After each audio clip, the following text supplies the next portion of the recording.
1590, the Lost Colony. This is the Jamestown Fort. These are a couple of houses and tents, and here is the river that the settlers wouldn't drink from. Fun facts.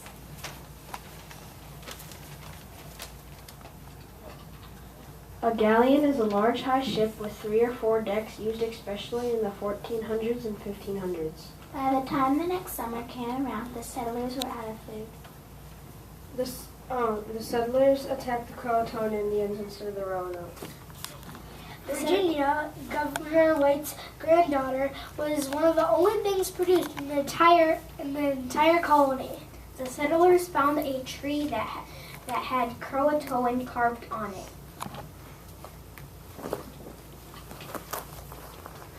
1590, the Lost Colony. England's enemy, Spain, was gaining far too great a foothold in the New World. Their colonies in South America, Mexico, Cuba, and up into Florida were sending home galleons full of golden treasure.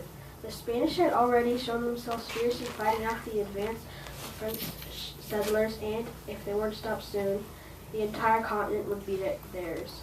The adventurous and wealthy Sir Walter Raleigh asked for and received from Queen Elizabeth the right to all lands not already claimed by another country. The lands between the French Quebec and Spanish Florida were there for stout-hearted English adventurers to claim. With his own money, he equipped an expedition to form a settlement in lands to be called Virginia. If they could find and fortify a convenient base for darting out and harassing Spanish treasure ships, the colony would pay off quickly and well. The first group of adventurers settled on the island of Roanoke in the summer of 1585. They reported the barrier island was very sandy and low toward the water side, but so full of grapes as the very beating and surge of the sea overflowed them. The land teemed with deer and bear, and the water splashed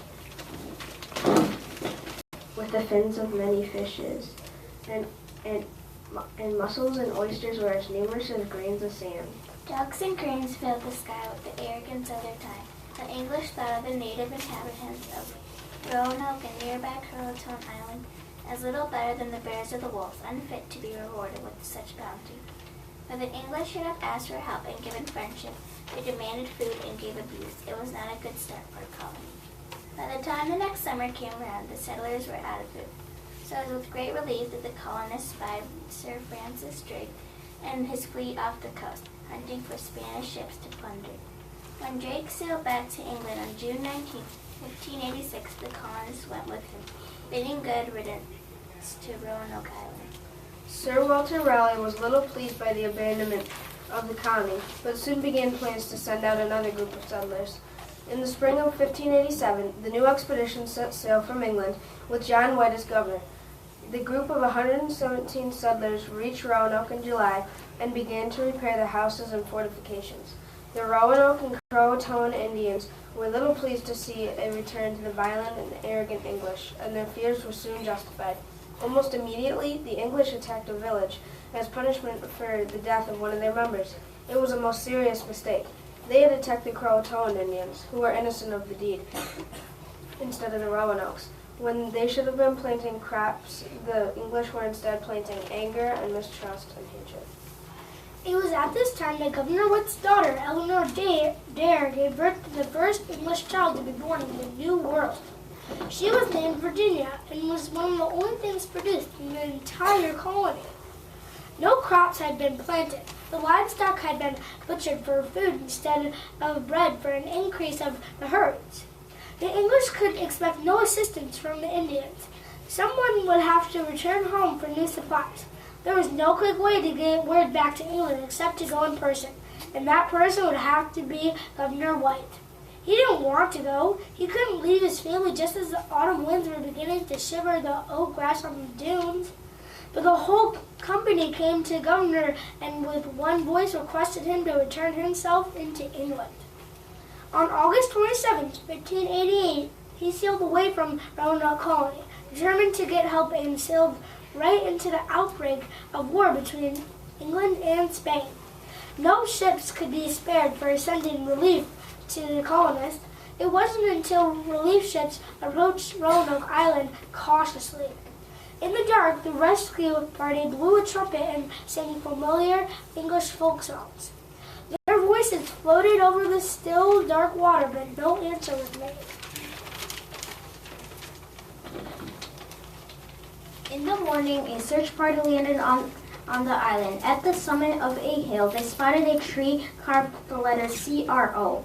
Hastening onward to the settlement, the searchers found the houses in ruins. On the bark of another tree was carved Croatoan. With all due speed, they returned to the ships, preparing to sail at once to the nearby Croatoan island. But in the night, a storm came up, and the ships began to labor under the wind.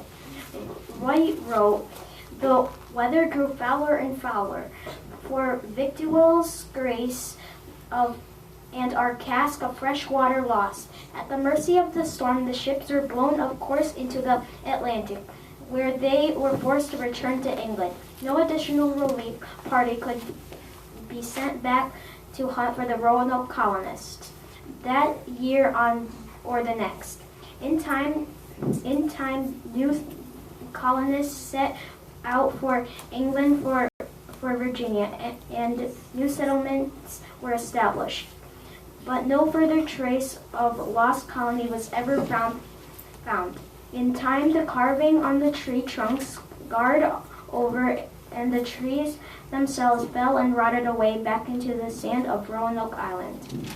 Note: Sir Francis Drake was in the neighborhood of Roanoke in 1585. After burning the settlement of St. Augustine on skirmish in a long line of battles between England and Spain for power in the New World.